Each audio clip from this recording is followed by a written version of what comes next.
introduire une protestation populaire. Tu sais, parce que le Congrès n'a rien en main.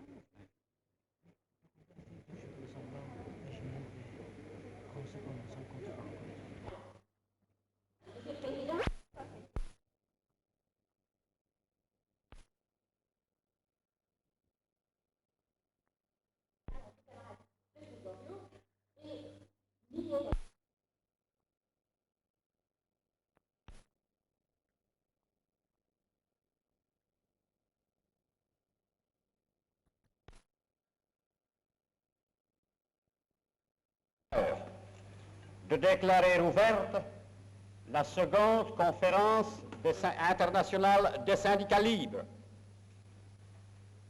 Avant toute chose, je dois donner la parole à notre ami Bullock,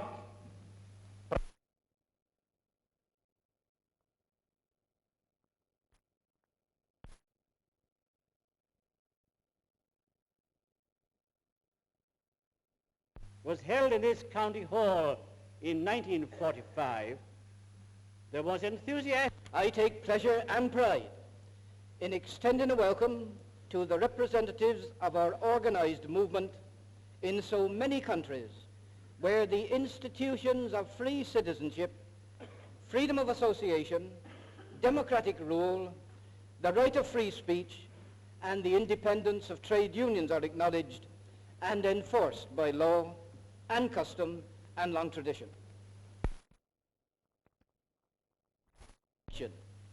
That universal economic well-being rests on the organization of free labor, and that the ideas of social justice and security we hold in view find their ultimate sanction in the organization of free labor.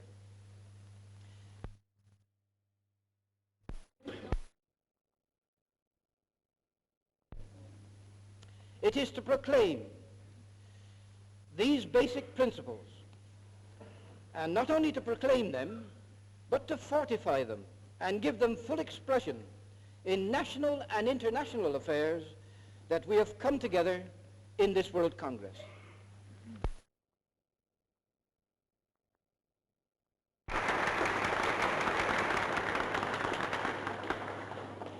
Mr. President and conference delegates, as a trade unionist of long standing and one who presided at a previous conference of the World Trade Union Movement in this chamber, I am privileged to present this message to you from the Prime Minister of Great Britain, the Right Honourable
In addition, there are present 4 observers from the International Center of Free Trade Unions in exile.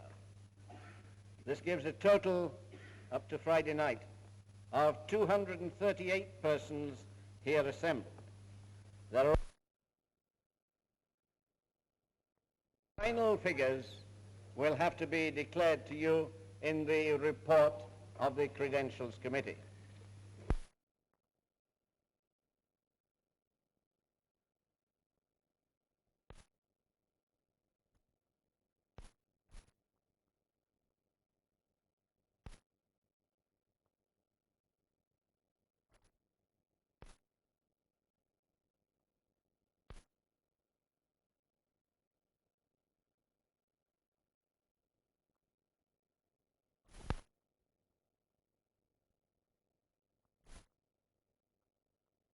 de construire sur des bases solides de liberté et de justice.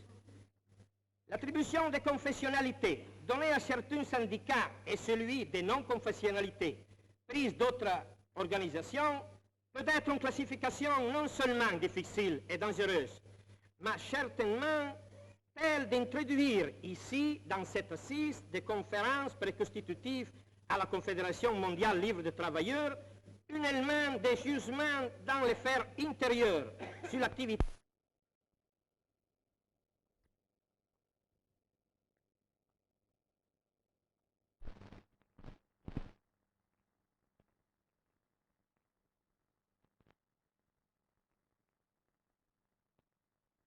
The Constitution, which begins with these words, has been drafted by the preparatory committee which met in Geneva. Reporting on behalf of this committee, Arthur Deakin of the British Transport Workers says, in the preparatory committee, we believe we have given shape to a document which will make it possible for us in the New World Organization to influence profoundly for the better the conditions under which our people live. I suggest to this conference that that's a fine conception of the shape of things to come. In industrial countries, there is a heritage of neglect and wasted opportunity. Many other countries are backward industrially or are only being slowly developed. We want to deal with these countries. We want to deal with the question of the conditions of peoples in non-self-governing territories. I suggest to you that one of the supreme tests that this organization will undergo, and one which is indispensable to its success, is the care and consideration that it gives to the people in the backward parts of the world. We know what freedom is within our trade union movement. We want to express that freedom within the new organization that we're sitting here at this time to create. I commend the Constitution and the report. there are days of discussion yet before the final Constitution is agreed and adopted. It declares the rights of individuals, pledges the Confederation to protect free trade unionists all over the world. It aims to improve the working conditions and standard of living of all peoples in the world. It supports the establishment of a world system of collective security and pledges itself to defend the freedom of nations against totalitarian aggression. It sets up machinery for consultation and action, an executive board, a general council, and a Congress.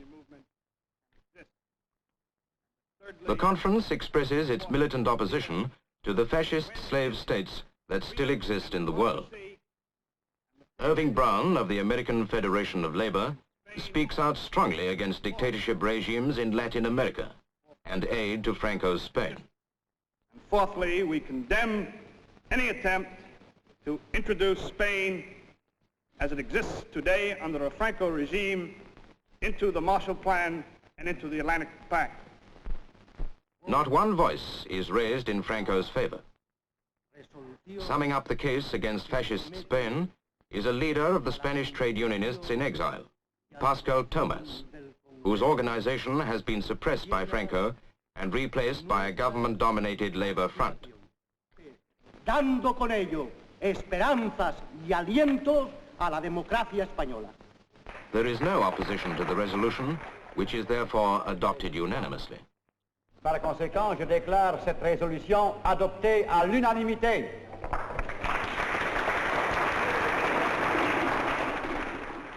The conference runs smoothly along its course. The organization is efficient but informal. The language problem is solved by a battery of highly skilled interpreters who take shorthand notes in the many languages spoken at the conference. We know there are growing forced labor. Just a few concrete examples. Poland is Then, After each speech, they carry their translations to the different language groups and read them out and explain them to the delegates. Sie haben kein Vereinigungsrecht, Sie haben kein Recht bei Arbeitgebern oder bei der Regierung. Består av fria folk på demokratisk grund. Och vi hoppas på en framtid. El Congreso no quiere escuchar mi protesta. Nous croyons également que la nouvelle organisation sera en mesure d'exprimer d'une meilleure façon son opinion. Copies of speeches and documents, translated into different languages, are handed out to the delegates so that everyone can participate fully in the conference's work. It's still early days. You can't build a world organization in a 10-minute speech or an hour's discussion. Speaking on the need for regional cooperation and voicing the conference's concern for backward areas, Evert Coopers of the Dutch Federation of Labour says, "The leaders of strikes are put into gaol in order to break the awakening opposition of the workers to intolerable conditions. Of freedom of organization, there is all too often no question. The conventions of the International Labour Organization in respect of social legislation are not ratified, or if ratified, insufficiently enforced." No good taking the easy, useless way. Regional machinery is something that will have to be worked out later between the national centres and the executive board for final approval by the Confederation. To be carried out in the beginning stages, and ultimately what will be Later, but quickly, as quickly as possible. From the General Conference Hall, the delegates break up into groups for a week's hard work in committees: the Constitutional Committee, Credentials, Standing Orders, Economic and Social. It's easy enough to make speeches. It's hard to sit down at a table and agree where the commas should go and whether the T's should be crossed or not. And in between meetings, there is the opportunity to get together and exchange ideas, to get to know the spokesmen of other lands. Many are the veterans of conferences who have striven through years for the unity of the workers, such as Léon Jouer of the French Force Ouvrière and J.H. Oldenbrook of the International Federation of Transport Workers. These informal talks are as important in their way as the business in the conference hall itself.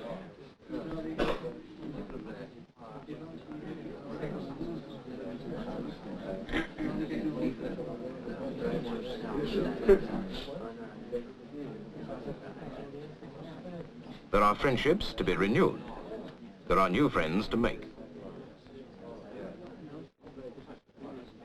Mrs. Krier of Luxembourg greets Will Lawther and other old friends, while Miss Carter enjoys a chat with Florence Hancock and an English cup of tea. David Dubinsky seems to be making a point, while Tom Williamson is here seen talking to a young Asiatic friend, with Herbert Bullock joining the party.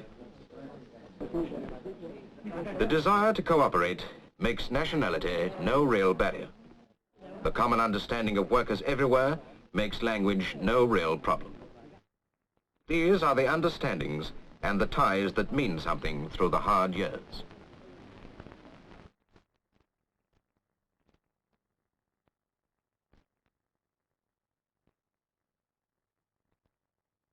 After the week of hard and detailed work, the delegates reassemble to hear and to scrutinize the results.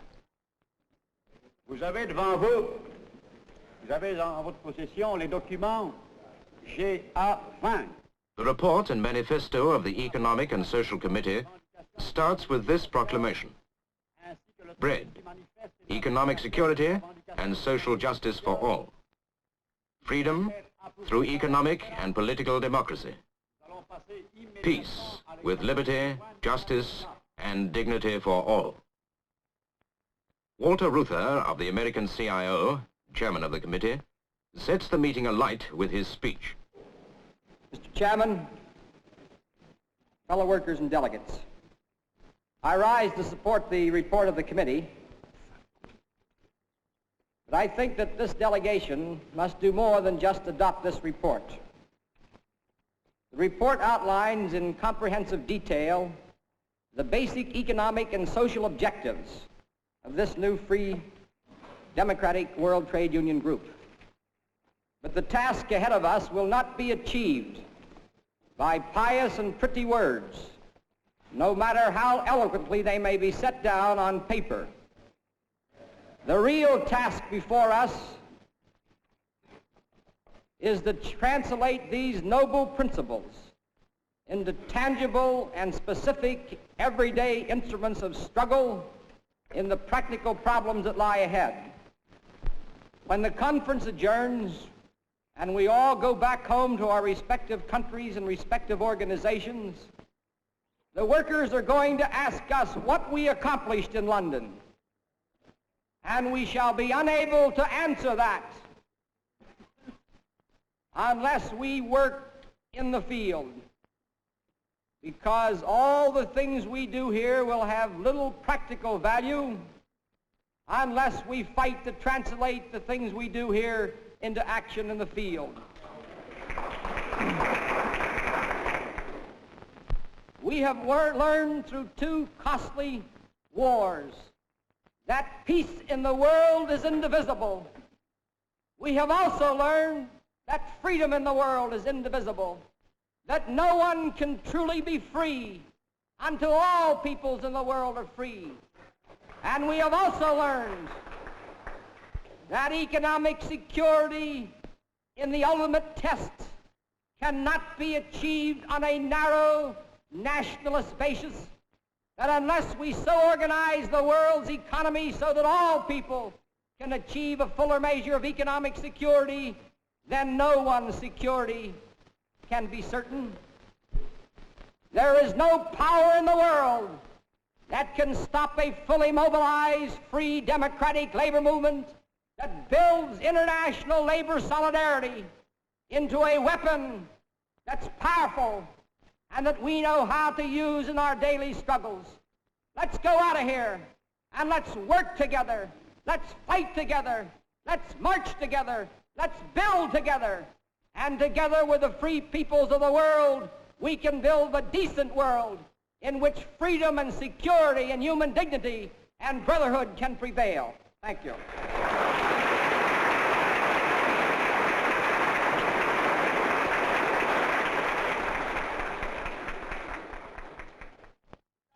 The manifesto is supported by railway worker André Lafond of the French Force Ouvrière. Soyons justes, de leur prouver que c'est notre position qui est la bonne, de leur montrer que nous défendons la paix et la liberté, non pas simplement avec des discours, mais effectivement en leur apportant des résultats. Et à ce moment-là, nous sommes convaincus que oui, nous aurons gagné la partie, que oui, enfin, notre mouvement international correspond à ce que le monde ouvrier est en droit d'attendre et d'espérer.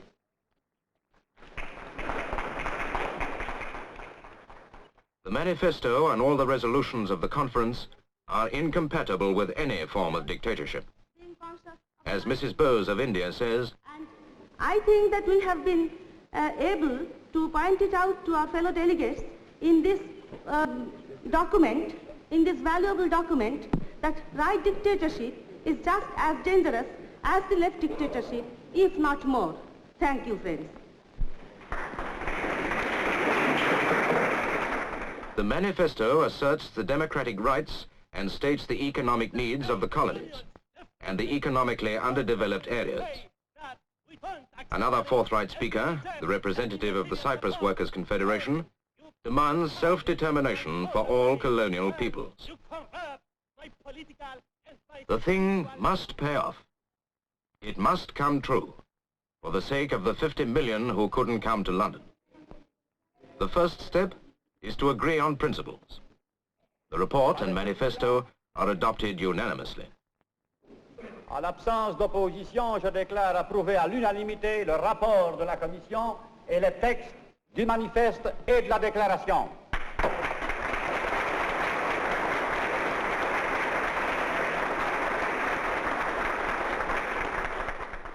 The other reports are discussed and adopted. The Constitution is agreed. The thing has really started now. It has a name, a constitution, and a home. It has a president, Paul Freenet of Belgium, and a general secretary, J.H. Oldenbroek of Holland. On behalf of the Confederation, to thank those who have, in effect, made this meeting possible. The British Trade Union Congress.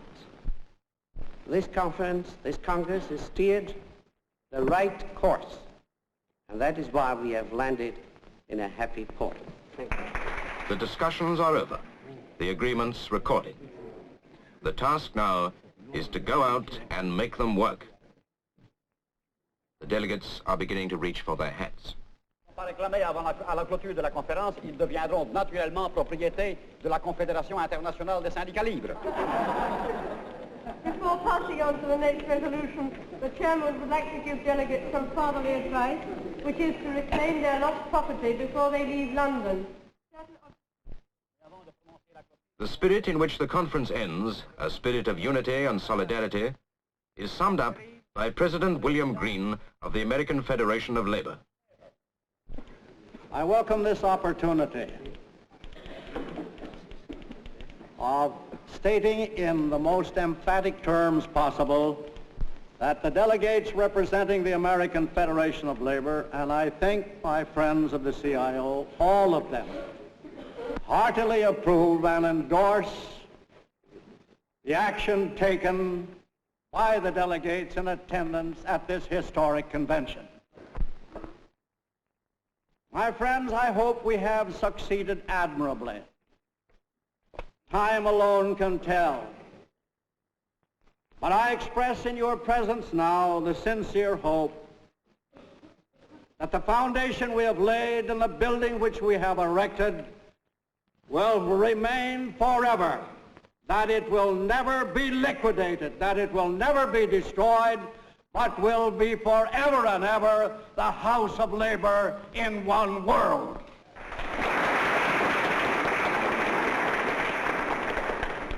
Let it be a religion to us. The Constitution, the philosophy adopted here, the program outlined, and let us, if necessary, give our very lives in order to make this a permanent institution in the life of the world. And so back they go to the men and women who sent them to London. Back they go to explain what was said and agreed. But above all, to rally the workers in support of this new organization, the International Confederation of Free Trade Unions.